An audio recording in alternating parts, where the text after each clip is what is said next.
Greetings, adventurers, and welcome back to the Gecko Guild. With the PC release of Monster Hunter Rise, there are a large number of players returning to the game or experiencing it for the first time. Whether you're a veteran or a new hunter, buying it on PC means that everyone, old and new, will be starting a new account. Because of this, I felt it was apt to make a list of 10 beginner tips for new and returning players alike to ease people back into the game. So without further delay, here are 10 tips for beginner hunters in Monster Hunter Rise. Number 1. Experiment with different weapons.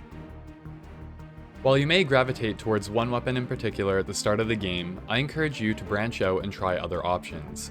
Each weapon features a unique playstyle, with some being much more complicated and nuanced than others. If you would like some beginner-friendly suggestions, I would recommend trying out the longsword, sword and shield, dual blades, and hammer. Let's go through these briefly to show their benefits and downsides. The longsword benefits from having a long reach, easy combos, and the ability to counter attacks, but suffers low damage if the spirit gauge is not utilized correctly and has a severe lack of blunt damage. The sword and shield is one of the most versatile weapons in the game, benefiting from both slicing and blunt damage. It also benefits from being able to use items while it is drawn, but suffers due to its short reach, leaving you quite vulnerable to some monster attacks. The dual blades are the most agile weapons in the game and are able to string together long and devastating combos that are great at applying elemental and status effects, but they struggle with reach like the sword and shield and also in maintaining sharpness and stamina.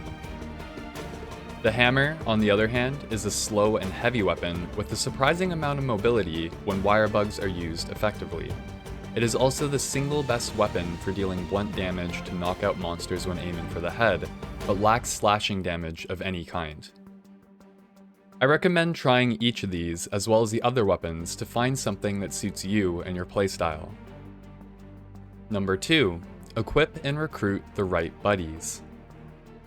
Depending on your playstyle in Monster Hunter Rise, it is important to be aware of the different kinds of palicos and palamutes available to you. At the start of the game, you will have a healing palico and a palamute, but it's important to head over to the Buddy Plaza to recruit more for tasks such as trading at the Argosy and to send out on Meowcenary missions for additional resources. It's also important to be aware of the different kinds of palicos and what they offer to hunters. You have healers that focus on keeping your health topped up, assist palicos, which set traps and snares to disable the monsters, fighters to fight alongside you in battle, bombardiers to blow monsters up with explosives, and gathering palicos that farm resources for you passively during a mission. My suggestion for a beginner hunter is to equip a healer palico or a gathering palico while you're first starting out, because a healer will keep you from fainting as you're still learning the fights, and a gatherer will passively gather extra resources for you each hunt, making it easier for you to craft items, weapons, and armor between your hunts. Also, don't forget about the benefits of the Palamute as a more aggressive buddy than the Palico for battle, and also a buddy that you're able to mount in combat and ride around while you're hunting the monster. Number 3. Utilize loadouts and auto-crafting. There are a lot of items and equipment sets to keep track of in Monster Hunter Rise, but luckily there are item and equipment loadouts to help you swap between items and equipment quickly between hunts depending on the monster you'll fight next. Not only that, but it can be hard to remember to craft new items and ingredients as you're running low, so it's a good idea to set the items you use frequently to auto-craft as you find the materials to keep you topped up on things you need. You can find item loadouts, equipment loadouts, and auto-crafting options in your item and equipment box, and you can also set loadouts for your buddies at the buddy board. Number 4. Always remember to eat and prepare before each hunt. Before every hunt, it is imperative that you remember to eat your dango and prepare your items and equipments for the battle to come. This will help you approach every hunt with the tools that you need.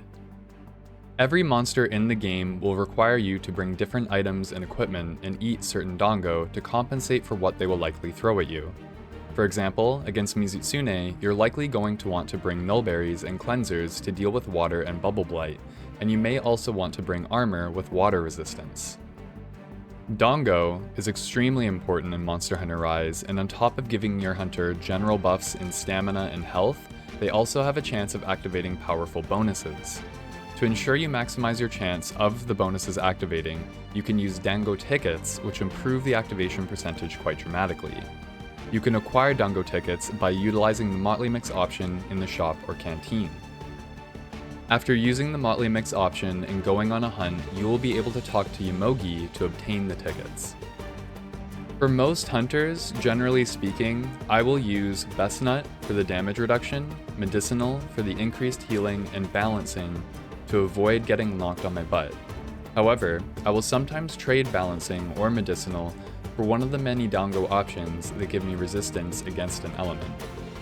Despite this general recommendation, I do encourage you to experiment with the Dango and see what works best for you against each monster and with each weapon. Number 5. Do your village quests first. While it may be tempting to launch straight into the multiplayer hub quests, I suggest that you start with the single-player story quests first. Sure, multiplayer is why most people enjoy Monster Hunter games, but there are some real benefits to starting the game this way. First of all, the village quests feel like they are meant to serve as an extended tutorial for the game, slowly introducing you to key mechanics and monsters that are scaled in difficulty for a single hunter and serve to ease new hunters into the Monster Hunter experience.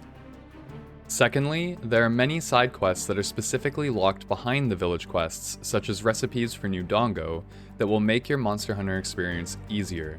Not only this, but you can also unlock special licensed tests later on that will increase your hunter rank with the hub, meaning that you can passively make progress there as well.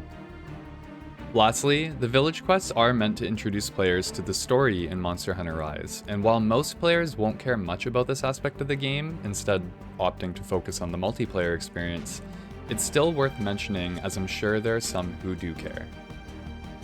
Number 6. Do your side quests. As you progress through the game, NPCs in the village will have requests for you to complete on your hunts. It's really easy to forget about these, but I encourage you to make them a priority, as many of them unlock essential quality of life features such as extra camps and maps, new and powerful Dango, and new weapon designs. You can keep track of your completed and pending requests by going to the Side Quest tab in the menu. Also be sure to check at the village every now and then for NPCs with yellow or blue speech bubbles, as they will often inform you of newly unlocked features, give you items for your heroic deeds, and give you new requests to complete for game-changing rewards. Number 7. Pay attention to monster weaknesses and fighting patterns. Monster Hunter games are as much about planning and being prepared as they are about actually fighting the monsters. Understanding and capitalizing on a monster's weaknesses can make or break a difficult hunt. Going back to Mizutsune as an example, you will learn that they are very weak to thunder element attacks as well as dragon attacks. They're also weakest to slashing and bludgeoning attacks that are aimed directly at their head. Having this knowledge can directly inform which weapon you want to bring to a hunt and how you approach the monster. To find this info, you can go to the Hunter's Notes tab in the menu, but only after discovering and fighting it once before. I also recommend paying attention to the openings for when you can get lots of damage, and also tells when the monster is about to attack you for lots of damage. However, understanding these aspects of a Monster Hunter fight only comes with experience and time. Number 8. Utilize endemic life. Large monsters aren't the only life forms you will encounter on your hunts. In fact, some of the smaller life forms called endemic life can be utilized to make hunts far less difficult. While some of these creatures can be found on any map, there are some that are specific to a particular region, so it's a good idea to learn what forms of endemic life are available to you in each region. For example, on every map in the game, you can find spirit birds, and depending on the color, collecting them will increase your health, stamina, attack, and defense. Collecting these before fighting a particularly ferocious monster can make all the difference in your success. Another example are the lamp squids found specifically in the Frost Islands, which grant temporary critical chance, damage resistance, and health and stamina regeneration. There are endemic life forms that permanently and temporarily buff your hunter, snare and entrap the monster, and boost the potential of your items, so be sure to experiment with these little friends when you can. Number 9. Use items while riding your Palamute. Your faithful new companion, the Palamute, is more than just a mount to travel between zones to keep up with the monster you're targeting for your hunt. In fact, mounting your Palamute in combat is one of the safest ways to use items and sharpen your weapon if you want to avoid retaliation from the monster, especially while hunting solo. Normally, sharpening your weapon requires you to stop moving entirely, making you very vulnerable to monster attacks. This is also true when using items and potions, which make your character slow down significantly until they're fully consumed. Mounting your Palamute in combat removes this issue entirely by letting you use items and sharpen your weapons on the fly, making your monster hunts much safer. Number 10. Captures versus Carves. Some hunters prefer to kill the monsters they hunt to avoid spending extra resources and effort on capturing them with traps and tranquilizers. And some hunters prefer to capture the monster to avoid spending all the extra time it would take to wail on the monster to eventually kill it. However, I encourage you to pay closer attention to whether you should capture the monster or kill it to carve its parts, because each yields very different rewards. You can save a lot of time gathering the materials for stronger weapons and armor if you pay attention to how you should hunt your target. You can learn how to obtain each material from a monster by referencing your hunter's notes in the menu. It's also important to note that many materials have a high chance of being acquired by breaking different monster parts during battle, which will give you those monster parts as rewards at the end of the hunt. And there you have it, 10 beginner tips to improve your monster hunter experience. Now all that's left is for you to get out there, track down ferocious monsters, and best them to become a skilled and masterful hunter.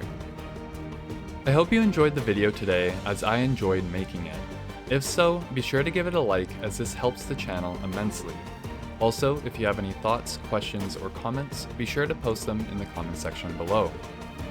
If you would like, I also stream over on Twitch and have a very active Discord community where you can come and hang out with fellow hunters and organize hunting parties. The links for both of these are in the description below. Thank you for watching, and I wish you well on your next glorious gecko adventure.